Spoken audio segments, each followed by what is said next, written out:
komunikasyon. Wala itong konkretong definition. Ngunit sabi nga nila, ang pagbibigay ng definisyon sa salitang ito ay parang kumbaga pagbibigay ng definisyon sa ating buhay. Pero ayon naman kay Webster, ang komunikasyon ay akto ng pagpapahayag ng ideya sa paraan ng pagsusulat o pagkakita. Ayon din naman kay Talawan, ito ay isang tinig. May anim na level na komunikasyon.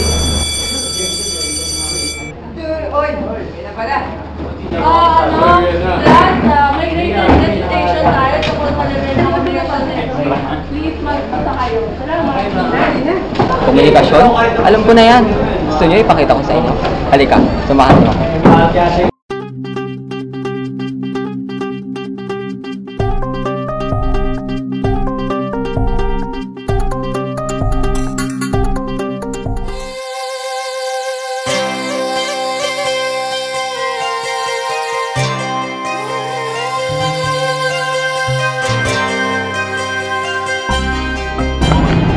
Unang level ng komunikasyon, ang komunikasyong interkultural.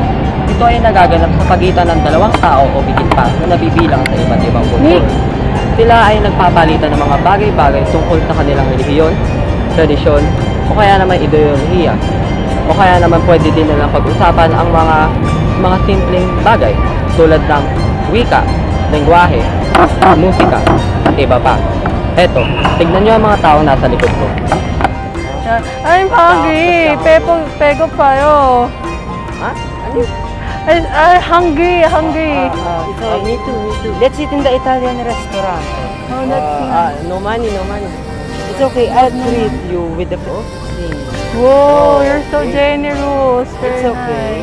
Nice. And I'll bring my homemade kimchi later, and I'll smash it soyo. I think that's delicious. Yes. Okay, let's go, guys. Kaja. Kita nyo na? Kahit na sino man ang makasalamuhan natin sa araw-araw, tayo ay dumadaan sa komunikasyong interkultural. Dahil bawat tao ay may kinagitnang kultura. Bicolano, Davaoenyo, mayaman, mahirap, professional man o tambay, ikaw at ako.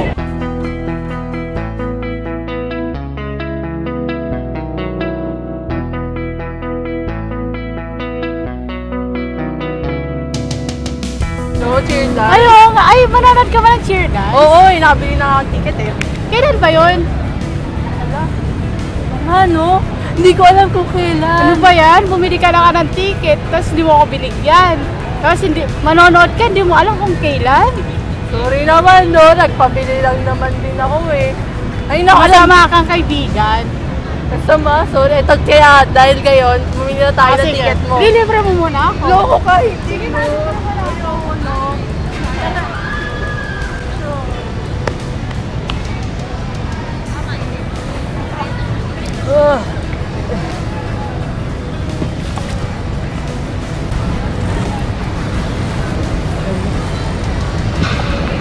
Pre, di ko na talaga alam ang gagawin ko sa buhay ko.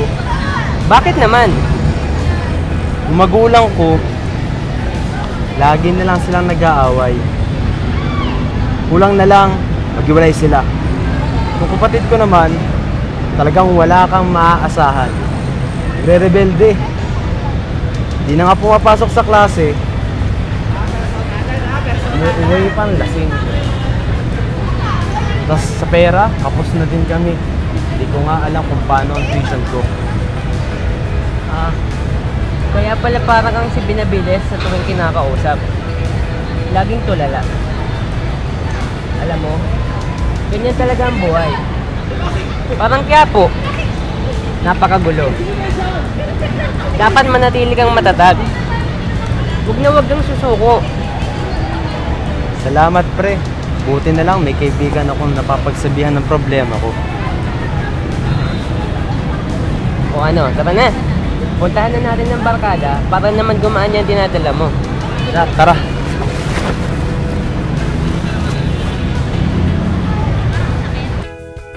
Kapag dalawang taong nag-uusap, masasabing ito ay komunikasyong interpersonal. Tulad na lamang na nakita nyo kanina, mula sa isang casual na usapan hanggang sa pinaka-personal o malalim na usapan. Masasabing ang komunikasyong interpersonal ang pinaka-mahalagang level ng komunikasyon. Dahil dito, mas nakikilala mo ang iyong sarili at ang iyong kausap. At syempre, mas nakakabuo ka at nakakapagpatatag ng relasyong sosyal sa kapwa.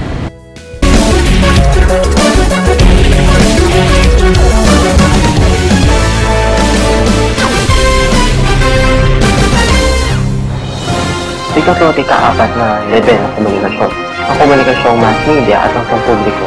Kung ikaw ay nasa isang misa o isa sa mga live audience ng State of the Nation Address ng Pangulo, masasabi mo ito ay komunikasyong pampubliko. Ngunit kung ikaw ay nasa bahay at nanonood ng Sunday TV Mass o kaya naman nanonood ng live coverage ng SONA, ito ngayon ay naging komunikasyong mass media. Napansin niyo ba kung paano naida ang mass media sa pampubliko? Heto, magbibigay pa ako ng ilang pagkakaiba.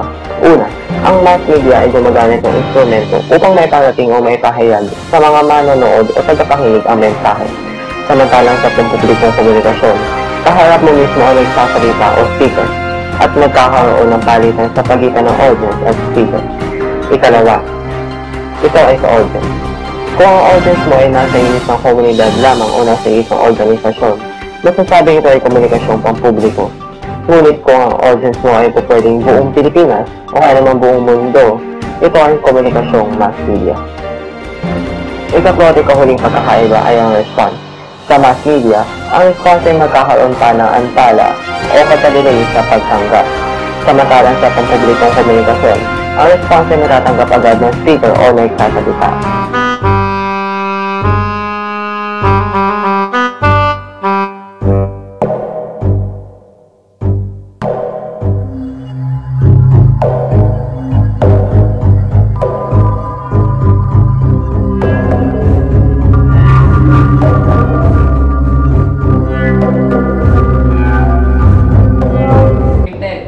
I-record natin yung pag-uusapan natin, oh.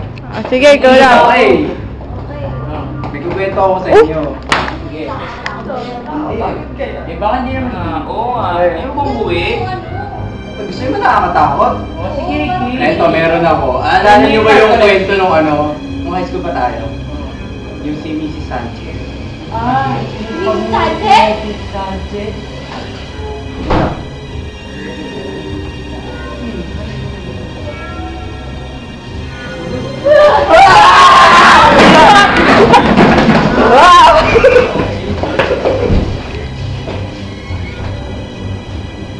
Pangkatang komunikasyon, ito ay binubuo ng 3 hanggang 15 tao. Iba't ibang paksa ang pwedeng pag-usapan dito. Mga academic review, casual na usapan, o kaya naman sa larangan ng pang-professional, mga business meetings.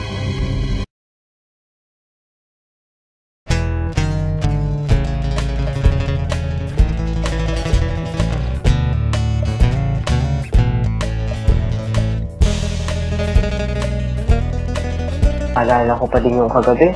Natakot talaga ako dun sa may lumawak sa akin. Ay, ngayon na pala yung graded recitation kay Binibining San Juan. Sigurado naman ako lahat masasagot ko eh. Alam ko naman lahat ng level komunikasyon. Interpersonal, intercultural, pampubliko, mass media, sa kanyang pangkatan. Alam ko wala na eh. 5 lang talaga. Iya, Kenneth, Kambal, baba na. Dami pa sa Espanya.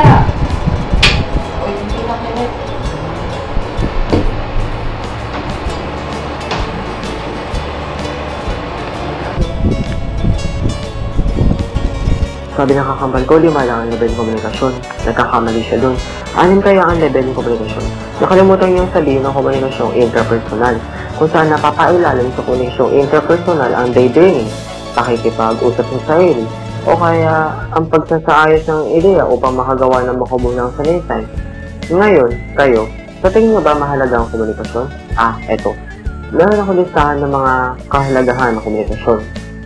Una, mas mapapalalim ang pagkilala mo sa iyong sarili at sa kausap sa pamamagitan ng komunikasyon.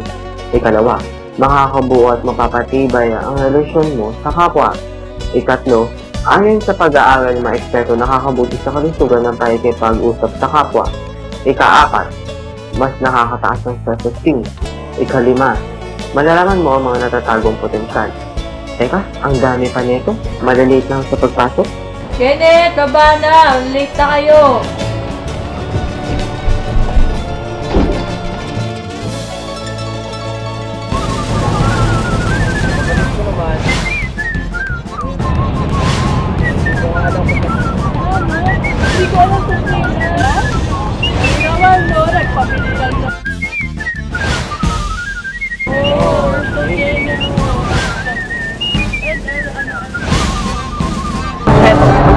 ako na ilang